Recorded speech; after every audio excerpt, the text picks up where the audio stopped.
Hello, everyone. Welcome back to another episode of Grid Live Encore. I'm Ben Schneider alongside Joe Samaniego, who's in for Brandon Crossland tonight. Joe, good to see you. How are you doing?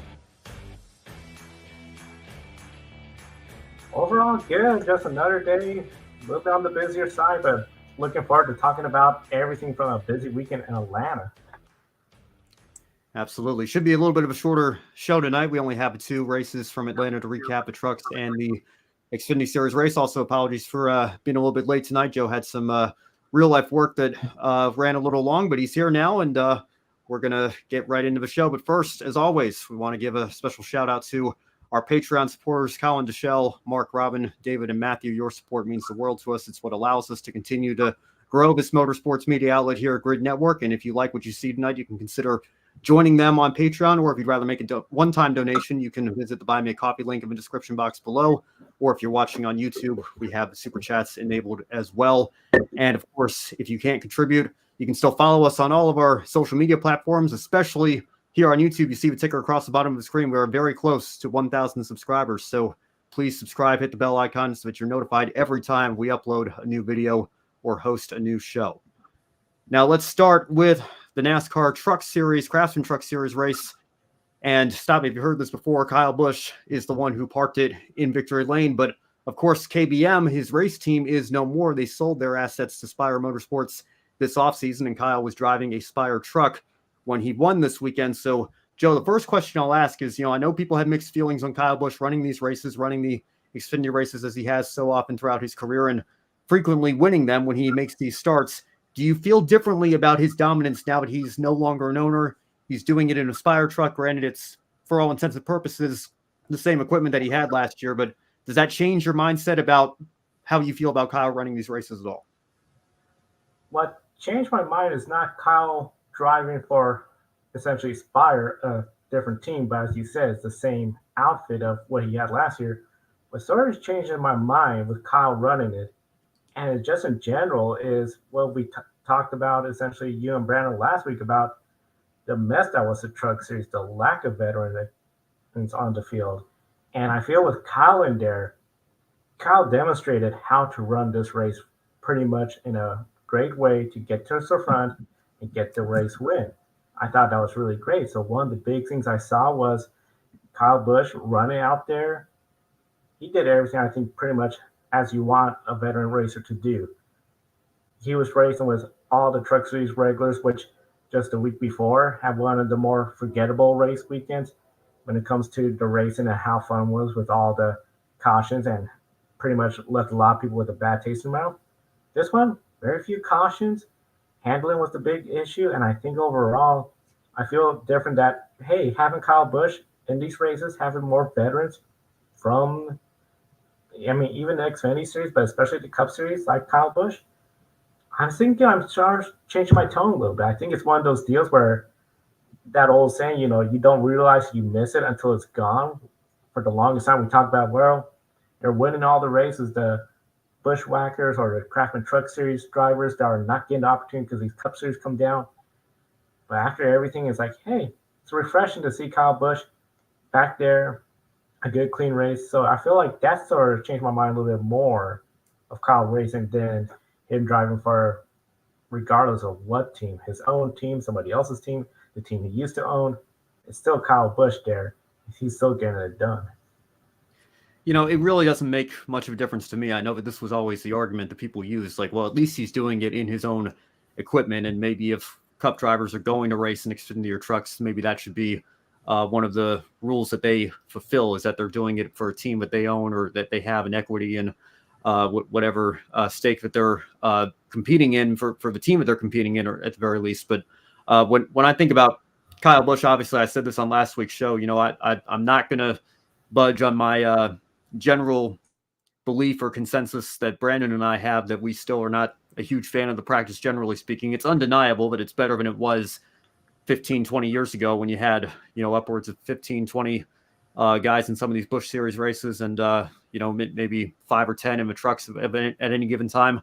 But Kyle's always kind of been the worst offender. If you, you can use that term if you don't like the practice, I guess. If you do, I'm sure it's a welcome sight to see Kyle back in these races. But again, set aside the whole discussion for just 1 second about whether or not it should be allowed, it's undeniable that Kyle possesses an immense talent whenever he gets behind the wheel of one of these trucks. And I still will go back to the argument I've been making for the last couple of years.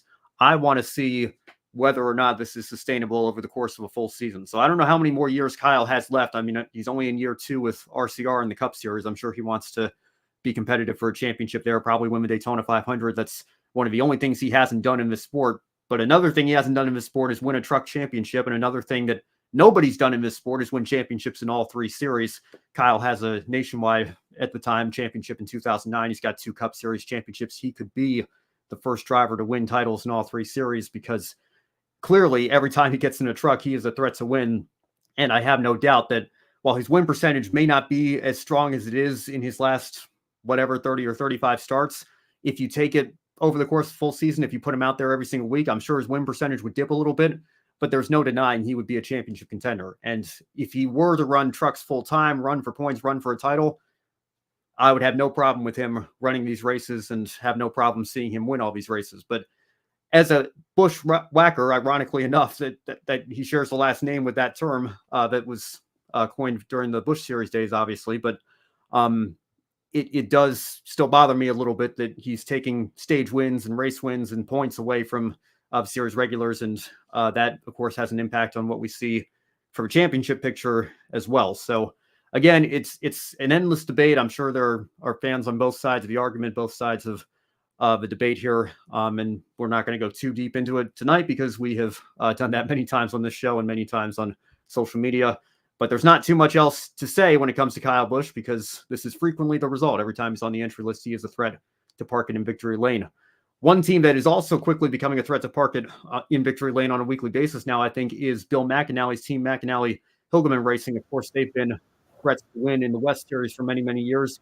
Now, I have to say, Joe, I think we might have to start considering them to be one of the top teams in the Truck Series. Christian Eckes made a championship run last year, had championship pace, and all 4 of their trucks were in the top 5 in qualifying. I know that they really, as a team, didn't get the results that they were hoping for.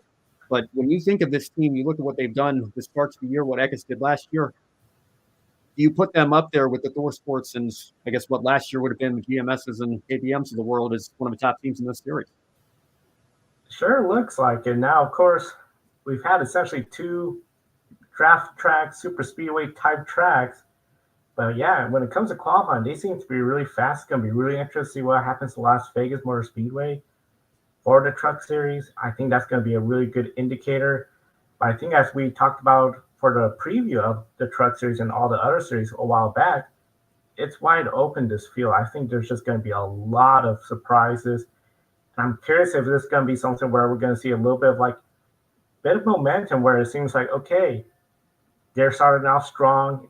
Couple of weeks' time, can they continue to be strong where the competition catch back to them? They fall a little mid-pack. I think this is just really interesting. And overall, I think one of the big things is just what's going to happen now that we've got the 2 super speedway type track racing out of the way. Yeah, well, Christian Eckes obviously had that brake issue, which, especially given what Atlanta is now, that was going to be a massive problem for him to deal with. So he fell all the way down. You see him down there in 32nd. But I will note, qualifying pace was no fluke because Tyler Ankrum led the most laps at 46. And you see him still come out with a top 10 finish. Very good day for him. And I think very encouraging for that team that they know that they have the pace to be able to make a run for race wins later this year. Now, one more thing I want to note before we move on here. You want to talk about another driver that didn't get the result that they were looking for. Bailey Curry had perhaps the strangest damage that I've ever seen. John, I don't know if you've ever seen anything like this in your time as a race fan, but it looked like a throwback to the old convertible series from the 50s with the way the roof came off. Have you ever seen any damage like that in any form of motorsport, not just NASCAR, but any closed cockpit series? Nothing like this before, and especially just on its own, just flying off. I've seen in World Rally where, a car will roll over, the windshield comes down, so they're driving without a windshield or parts missing.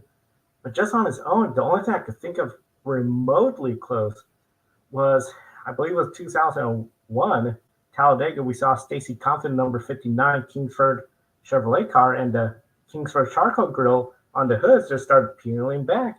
That's the only thing, but just on its own, I just cannot think of anything. I mean, and I think if anything, if hopefully NASCAR is looking into what went wrong, what happened, so if there's some sort of directive to the teams like, hey, to prevent this from happening, there's the steps you need to do. Because thankfully, that piece did not go into the stands. I mean, we've seen in the past where hoods, deck lids did go in the stands. They could do damage. Thankfully, we not had anything as serious, but this piece, the roof, well, you're done for the day because you can't drive with a convertible essentially. But I just really curious to see what's going to happen, how NASCAR is going to look into it, and what kind of directive or it's just something to prevent this from occurring. Hopefully, this is just an isolated incident where, as the truck was being put together, something was not right and this caused it to occur. But definitely eye opening. I've never seen anything like it. Well, I don't know if it was just an issue with Curry's truck. You saw some people on Twitter saying that there was, or X, formerly known as Twitter, I should say, some multiple trucks that appeared to have the windshields buckling a little bit. And in the case of Lane Riggs, you see him down there in 33rd. He crossed the line in P24, but was relegated to last place after he was disqualified for a similar issue with windshield fasteners not being fully secured there and causing a problem in post-race tech. So unfortunate for him and unfortunate for Bailey Curry, of course, as well. Of course, we know teams are always going to try to push the issue when it comes to aerodynamics and everything. I think some teams maybe took it a little too far in hindsight this weekend, and we'll see if NASCAR can do anything to prevent that problem from happening in the future. Because certainly in the case of Curry's, as cool as it was to look at and analyze that damage and everything, it certainly is not something that you want to see on a regular basis. So hopefully that can get resolved in not too distant future if it's not already. We move on now. The Xfinity Series. And again, stop me if you've heard this before. Austin Hill winning an Xfinity Series race on a drafting track through all the chaos of the closing laps and the overtime when Ryan Sieg ran out of fuel and all the Fords really having fuel issues there at the very end. Austin Hill stole the win from his RCR teammate Jesse Love, who even said in his post-race interview probably deserved to be the one giving that interview on the front stretch. We'll get to Love here in just a second. But first, Joe, are you as surprised as I was that Austin Hill not only was able to finish the race, but was able to do the cold cool-down lap and then have enough to do a small burnout at the end? That was impressive. I mean, to save that much fuel, I was just totally shocked by that because we were anticipating, okay, he's barely running. He's on fumes. We know a lot of folks were saving fuel. I really anticipate, okay, he's going to cross the finish line out of fuel because you're up in the front. You cannot be just coasting like we see in traditional super speedways. But the one thing that's been really interesting, just hearing the chatter after the race, was even the lead drivers were not able to be full throttle. So it was just one of those deals where it's like, okay, still saving fuel here and there, but very impressed what Austin Hill has done, getting the win, enough fuel. I think overall, it's just, I think, really shows that his level of experience in this field, where we saw multiple drivers on that restart. Parker Kligerman, Jesse Love, various others, they're out of gas. They're pulling to the side. Austin Hill, he got the job done. I think this really shows that, hey, he is one of those drivers that he could race hard. He could save fuel if he needs to. I think he's putting together a championship season. I don't see why he can't get it done. Do you think he should be racing on Sundays? Do you think RCR should maybe look at trying to buy a third charter? Do you think he should be put in the 3-car in place of Austin Dillon? Is he at that point yet with his success in Xfinity?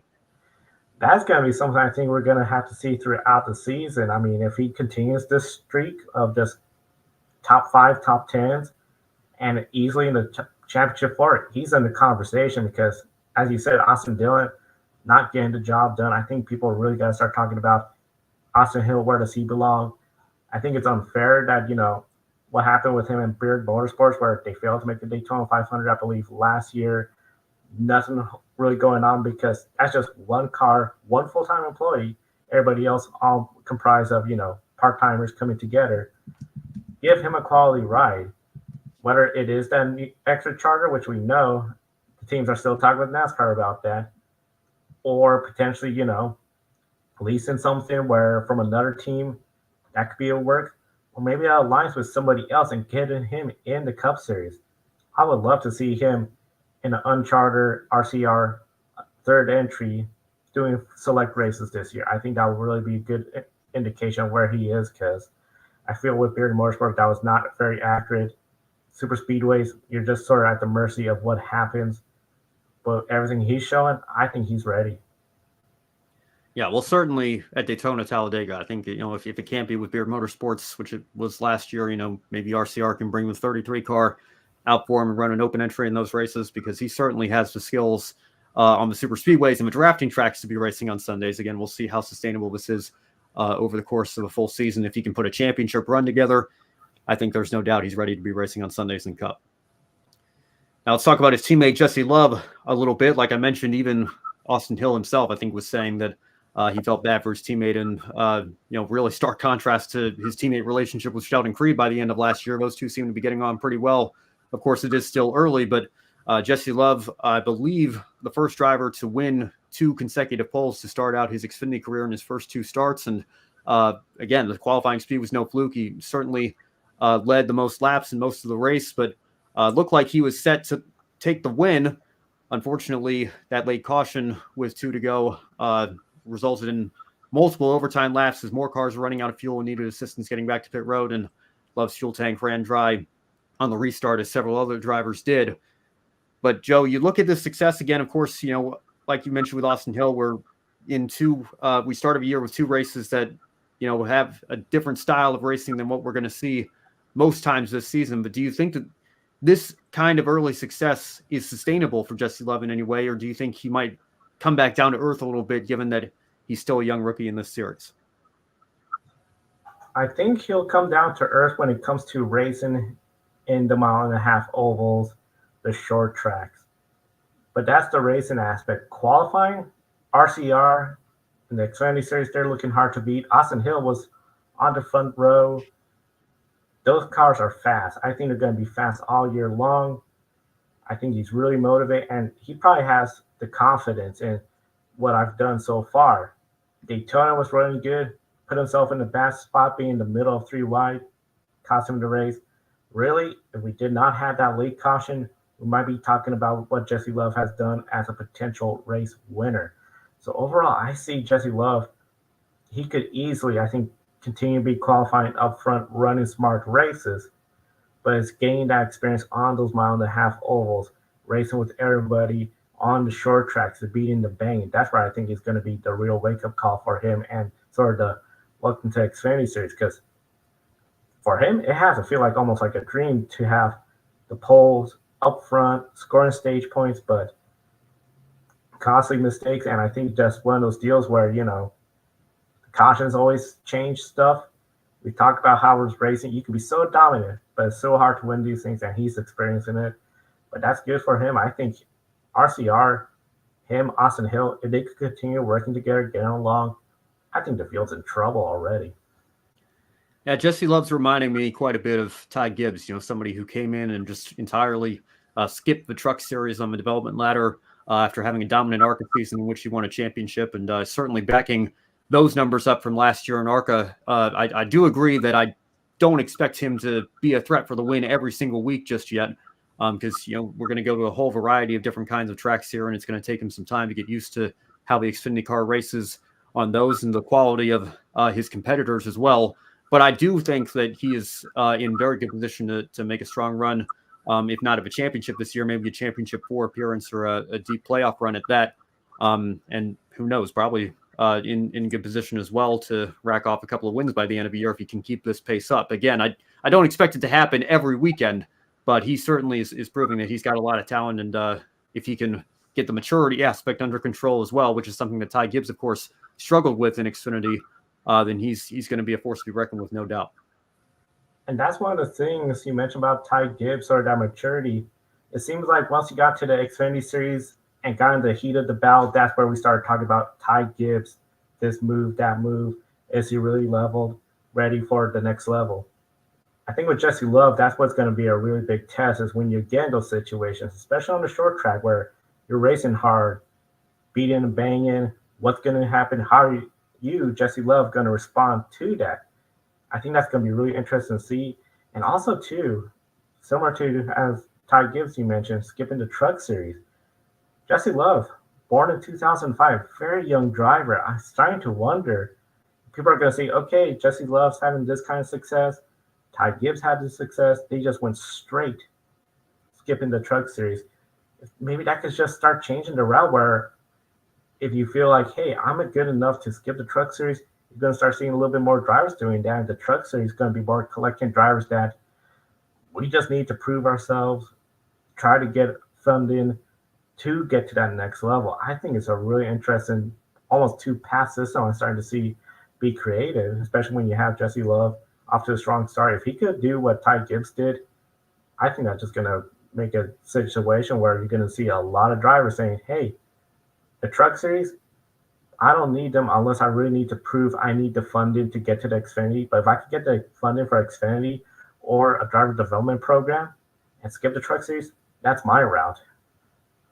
Yeah, well, and again, I started watching full time in 2007. My first year as a fan was Busch's last year as the entitlement sponsor of this series. But even I remember talking about the ABC system, right? You go from ARCA to Busch to Cup.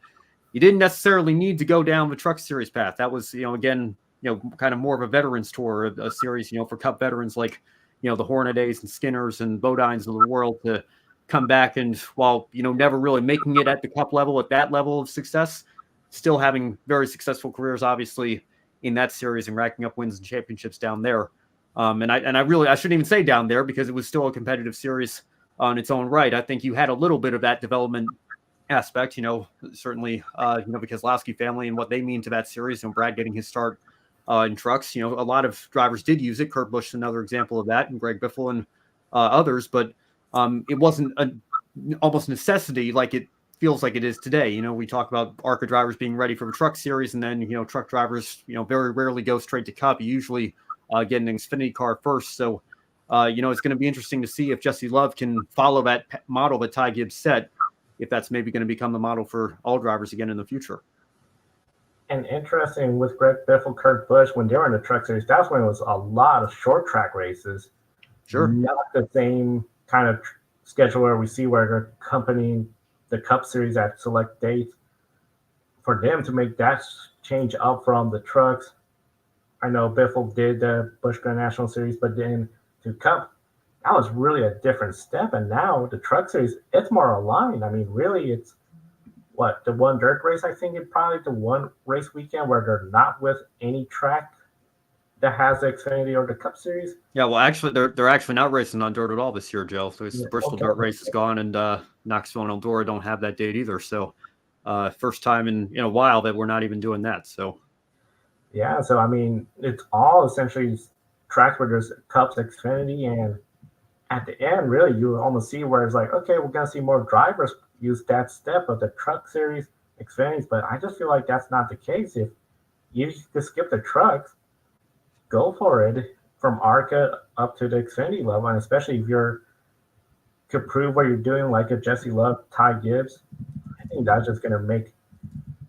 maybe people start to question the truck series. Should it maybe go back to a little bit the short tracks and be something where you have more veteran drivers over like a senior tour and drivers trying to gain some NASCAR experience, but because I just feel like it's just sort of there, the truck series, and with all the talk about, the controversy, the respective level of racing, maybe the short track route would be the more ideal one. Yeah, well, again, like we talked about last week, I think, there's a real question of what is the truck series identity right now, and a lot of frustration with the wreck fests that a lot of these races have become. I think the future of it's going to be very interesting. It's a critical time in that series history right now, and this is just another aspect of it. You see some drivers saying, I think we're good enough to make that jump straight to Xfinity. Maybe we don't want a part of this at all. And it worked for Ty Gibbs. It seems to be working so far for Jesse Love. We'll keep an eye on that as the season goes on. One more driver we have to talk about here. I feel like we talk about him almost every week recently, ever since he made this switch over from supercars to NASCAR, but he is certainly making the most of this switch so far. Shane Van Gisbergen, doesn't matter that it's on an oval, doesn't matter that it's a completely different kind of racing than he's ever done before. He still comes out of all of that chaos with a third place finish. Joe, can you believe how quickly SVG has adapted to the Xfinity Series here? I gotta say, Shane Van Gisbergen, SVG watch, so far, I think a lot of people have to be excited with what happened at Atlanta Motor Speedway. I will say this: of course, we know a lot of folks were running out of fuel, so he did climb up that way. But he ran a smart race. He didn't get himself in trouble. I feel that was one of the things we talked about in the preview of the series was he has to run clean races. He has to log into laps, especially after the ARCA race, the way he got caught up in that very early crash with Tony Brennan and several others. I thought, okay, it's going to be a lot harder road. But I mean, Atlanta Motor Speedway, we've heard drivers talk about is more mentally demanding than Daytona.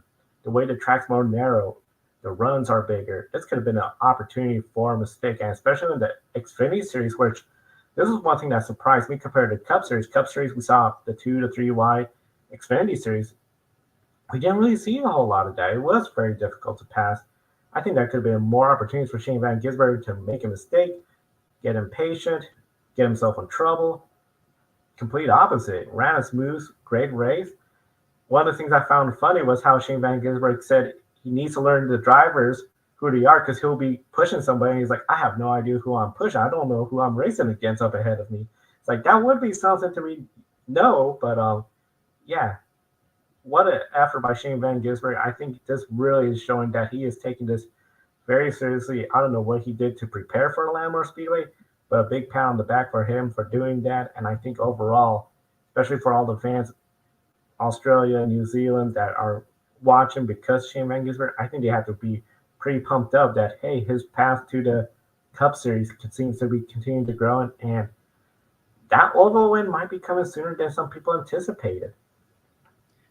Obviously it's a very different reconfiguration from where it was when Juan Pablo Montoya was racing, but it reminds me his rookie season in Cup. Atlanta was the 4th race in 2007. He went out and got a top 5 there in the Cup car. So maybe it's something about drivers from different disciplines coming over and running Atlanta as one of their first ovals and finding success there. Now he tweeted, SVG did after the race, crazy race, but great call to come in and top off with fuel, learn something every lap. And Frank, my spotter, was awesome coaching me through it. P3 and a straight car is an awesome feeling. So, again, I know people are going to say it was, crazy and chaotic with everybody running out of fuel there at the end, but SVG was actually one of the ones that came in to top off and was still able to drive through all that chaos at the end to come home with a 3rd place finish. So thoroughly deserved. And Joe, I'm with you. I'm looking forward to seeing what he can do the rest of the year. One more question before we roll into our one shining moment and close the show out. I don't know if Adam's still in the chat room. I know he's on record saying he thinks SVG wins on an oval this year. I think we're all expecting him to get a win at one of the road courses later this season. But do you think, after seeing a run like this, that maybe that would be a possibility for SVG? It could be. I'm thinking especially Atlanta, the surface was much more rough. So I'm thinking almost Kansas. That is a tricky track to handle. That could be another one where he does really good excel. But at the same time, it could be the opposite. That'd be the one track where we know it catch people out. They struggle, they end up in trouble. So all of a sudden, Kansas seems to be like a potential opportunity just because of the way the track surface, the handling nature of that vehicle. Texas Motor Speedway, I just don't know what to think of that track. I mean, we know that is one of the hardest tracks to race on just because of the 2 different corners. Doesn't produce a great racing. I think he's really going to need a good qualifying effort to have it. Darlington, the Lady in Black race to racetrack. We know tire wear is a big thing. Controlling the car, that could be another opportunity. So really, it seems to be the track where it's harder for everyone. I think it's going to be one of those tracks where he could stand out. And then, of course, when we come back to Atlanta again, much later on, you got to see him and his favorite. And I haven't touched the super speedways, but that's easily one where him and the entire field could essentially have a good opportunity. But I would not expect him in the short tracks. I think Martinsville, Bristol, beating and banging, I think that's where he's going to be really learning a lot. I don't think he's going to be contending for a win. But now that I said that, watch, he's probably going to win one of those short tracks, and I'm going to be on the record for saying that's not where he's going to get it done. Yeah, well, I don't know. Martinsville's interesting because it's a lot flatter than Bristol, obviously. So I think that AJ Allmendinger, for example, he tended to run well during his tenure with JTG Doherty at that track. He's obviously a very good road course racer. Maybe there's some success that he could find there. Who knows? But I would venture to probably agree with you on that. Generally speaking, when it comes to short tracks and that type of track, I think is probably going to be where he has the most to learn. If his truck series started last year at IRP is any indication there, which I still think he did a solid job that night, but obviously, was nowhere near a headliner of it. He was coming in and winning his Cup debut of Chicago Street Race, or like he was this weekend with an amazing strong finish up in third place. So we'll leave it there. We'll see what SVG can do throughout this season. In the meantime, let's bring the show to a close this evening. Joe, do you have a one shining moment? I know that a very good candidate was what we just talked about, but what stood out to you from Xfinity trucks this weekend the most? Well, one last thing I thought of with SVG and the ovals, they're going back to Indianapolis Motor Speedway. You don't have the sweeping corners, and that's why I feel like, you really need the car to be handling. I would not be surprised if Shane Van Gisbergen is contending for a win at Indianapolis Motor Speedway in the Xfinity Series race. I think that could be a huge story. Can you imagine him getting the win at the Brickyard? It's not the Brickyard 400, but still, I think that's a big opportunity for him. So overall, Shane Van Gisbergen, I think that's easily going to be some people's shining moment. I have to give my shining moment to a driver that didn't get the job done, actually. Jesse Love. I know we've talked about him in prediction show of where will he stack up. I did not anticipate essentially 2 back-to-back poles. Great race. He looks like a veteran out there, really. He doesn't seem like a rookie. Daytona, a rookie mistake, but if he was a veteran, he probably could have handled the car better, proceeded to the front. I got to say, Jesse Love, he is really showing that he has a lot to offer to the team. Whether it's he's studying a whole lot, he is just taking it super seriously. He is really, I think, just getting down to the pavement, hitting the track. I'm really curious to see what he's going to do at Las Vegas. Jesse Love, my shining moment for his fast start so far. Results don't show it, but he's impressive on the track. Yeah, massive pickup for RCR and Chevrolet. And again, I think maybe going back to the whole theme of Toyota's driver development program, they have all this great young talent. Maybe that'll change now with adding Legacy Motor Club in the Cup Series, but it seems like they lose a lot of that talent as they're working their way up the ladder. And Jesse Love may be another one that they regret letting get away in the years to come. Obviously, shining moment to SVG. I'm not going to spend too much time going on about that since we just talked about that to close out the Xfinity segment. Another great run for him, but another great run as well for Parker Retzlaff. 2 straight top 5s to start the year, which is more than he had in his entire career previous to the start of his season. So a great showing for him again, and I think really proving some of the doubters wrong that judged him based off of how last season went. Again, Atlanta's more similar to Daytona than ever, so we'll see how they can do as we get into the heart of the season here in the coming weeks. But a great start to the year for his team and for Parker in particular. Great to see him back up there over top 5 again. Got to give a one shining moment to him as well. Well, that's going to do it for tonight. Thank you so much for tuning in to another episode of Grid Live Encore, and please follow us on all of our social media platforms, X/Twitter, Facebook, Instagram, TikTok, Twitch, LinkedIn, Threads, and most importantly, right here on YouTube. And hit the subscribe button if you haven't already. Join us on our journey to 1,000 subscribers. As you can see on the ticker below us on the screen here, we are so close to that goal and that milestone. Thank you to everybody who supported our channel over the last couple of months here as we started this new season. And again, like I mentioned at the start of the show, if you really liked what you saw tonight, you can take a few minutes after the show to invest in our Patreon. Join Colin Deschelle, Mark, Robin, David, and Matthew in investing in Grid Network and helping to keep us on the air throughout 2024. And as you can see, we have a long-term goal of $500 per month. That will help us begin attending races on site on a more regular basis, and that only expands our coverage for you, the viewers. If you'd rather make a one-time donation instead, you can visit Buy Me a Coffee, or if you're watching on YouTube, we have the Super Chats enabled now as well. Now, tomorrow, very special roundtable episode previewing the Formula One season.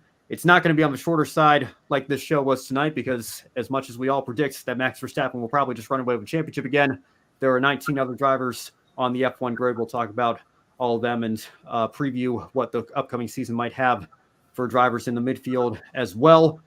Wednesday, don't miss Grid Tonight with Kobe Lambeth and Matt White. Somebody's going to be filling in for Josh Birch. We'll see. We're still figuring out who's going to be in that position, but the show will be happening nonetheless.